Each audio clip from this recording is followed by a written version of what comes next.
Hi guys! Vlog number 3 na tayo. Kamusta kayo dyan? Sobrang personal ng topic na to. Pero kung hindi nyo pa napanood ng vlog number 2 natin, skip nyo muna to at panoorin yun. Dahil malaki ang magiging role nun sa mga susunod natin mga vlogs. Kaya kung ready na kayo, pull ahead!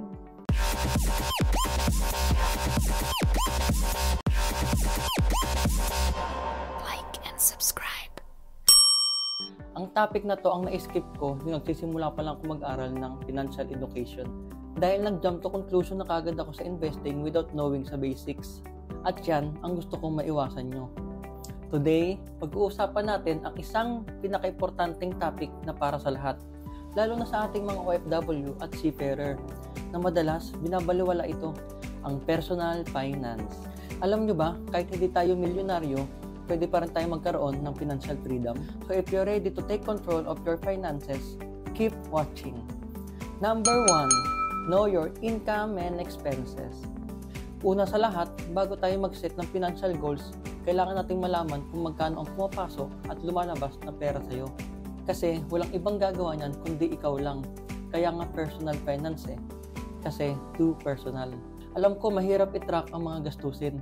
Pero trust me, ito ang unang step. Start by listing down your income. Kasama na rin dyan ang mga side hustles mo kung meron. At syempre ang mga hidden expenses mo. Hindi lang bills, kundi ang maliliit na gastusin mo. Katulad ng load, sa Starbucks, online shopping, and even online subscription mo. Hindi lang natin masyadong napapansin, pero ang mga maliliit na bagay na yan ay malaking impact sa budget mo. Take a moment para i-assess ang mga bagay na ito. Ito pala ang ginagamit kong app para mas madali kong matrack ang income and expenses ko. Money Manager app. Ayan din ang logo para mas madali nyo mahanap sa App Store or Play Store. Ang kagandahan nito, makikita mo ang statistics ng income and expenses mo at madami pang features nito. Kung hindi kayo masyadong techie, yung traditional way na lang ang gamitin nyo. Kasi ako, pares ko pa rin ginagamit ang mga yan. Number 2, setting goals. Hindi na pwedeng bahala na si Batman mentality kasi kahit si Batman, hindi alam ang financial goals mo sa buhay. Dahil ikaw lang ang makakasagot niyan. Lalo na kung gusto mo ng secured future. Mag-set ng specific goals. Tulad ng gusto ko magkaroon ng emergency fund worth 6 months of expenses. Or gusto ko makapag-ipon ng pang down payment ng bahay. Pag may goals ka, mas may drive ka to save and make a better financial decision. Hindi lang yung gusto kong maging mayaman. We need specific and achievable goals para mas motivating and realistic naman. Number 3, Budgeting 101. The 50-30-20 rule. Sobrang popular nito dahil ito ang pinakamahalagang skill na kailangan nating matutunan. It's all about mindful and intentional with your money. Ang 50-30-20 rule ay simple at madaling sundan. Ang 50% ng income mo should go to needs, rent, bills, groceries, and transportation. 30% goes to wants like shopping, entertainment, traveling, and eating out. Pag naubos mo yan, huwag ka na kumurot sa ibang funds mo. Panigurado, mapipilay yan dahil lang sa wants mo. 20% goes to saving or emergency fund. For example, ang sweldo mo ay 30,000. 15,000 for needs, 9,000 for wants, and 6,000 for savings. But unti-unti mo na rin ma-adjust yan base sa knowledge mo na mapupulot along the way. Generosity fund, business opportunity fund, educational fund, at investment fund ay isa lang sa nadagdag sa allocation ko. Number 4, pay yourself first. Hindi ito literal na bibilhan mo na kung ano-ano ang sarili mo. Ang pay yourself first, bago mo bayaran ang mga bills mo, mag-set aside ka na agad ng percentage ng income mo para sa savings mo. Kasi kung antay mo munang mabayaran lahat yan, panigurado, wala nang matitira dyan. So, take it seriously and make sure na may mapupunta agad sa savings mo. Maliit man o malaki, ang importante, consistent ka sa ginagawa mo. Number 5, build an emergency fund. I tell you my story. Pinamulat ang isip ko to create an emergency fund, kakapanood sa mga financial gurus. Nag-initial kagad ako ng 50k para sa starting savings ko ng emergency fund. Para ganahan na kagad ako mag-ipon. Pero sinubok agad ako dahil hospitalized ang father ko at need mag-undergo ng surgery. Since emergency yun, kailangan kong i-pull out ang funds ko para pandagdag bayad ng bills. What if hindi ako nag-start mag-save for emergency fund? For sure, magagalaw kong ibang funds para sa future plans ko. Dahil dun, mas nag-focus akong buuin ang emergency fund ko.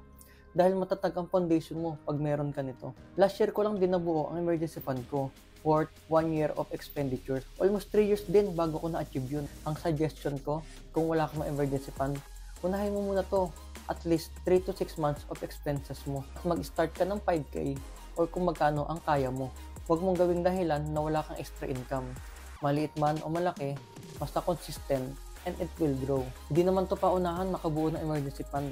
Kailangan mo lang makapagsimula. Number 6, invest for your future. Now, kung okay ng budgeting mo at meron ka ng emergency fund, okay yan. And it's time to think about the future. One of the best way to secure your financial future is by investing. Madami ng option na available ngayon, like mutual funds, stocks, MT2, or even real estates. Of course, do your own research din. The point is, if you want to make your money grow, you have to let it work for you.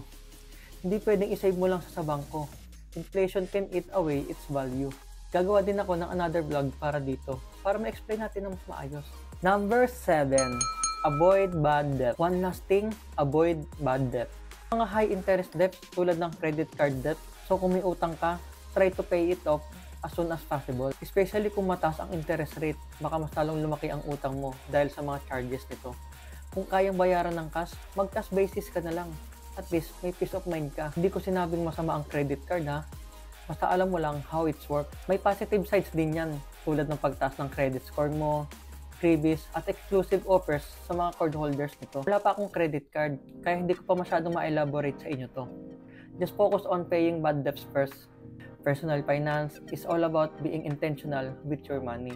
It's not just about how much you earn, but how you manage of what you have. By budgeting, setting goals, investing, and saving first, makakamit din natin ang financial freedom. Siyempre, remember, hindi perfect ang lahat. Lahat tayo may ups and downs sa finances. The important thing is, you're taking steps in the right direction.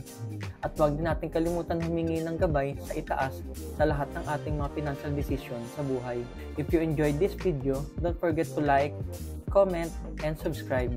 Gusto ko rin marinig anong financial tips ang ginagamit nyo. Kung may mga questions kayo, feel free to ask sa comment section. Let's support each other sa ating financial journeys. Take care and be safe dahil may nag-aantay sa pag-uwi natin. And always remember, money is just a tool. Creating a better life is our end goal. See you on the next one. Aja! Like, comment, and subscribe.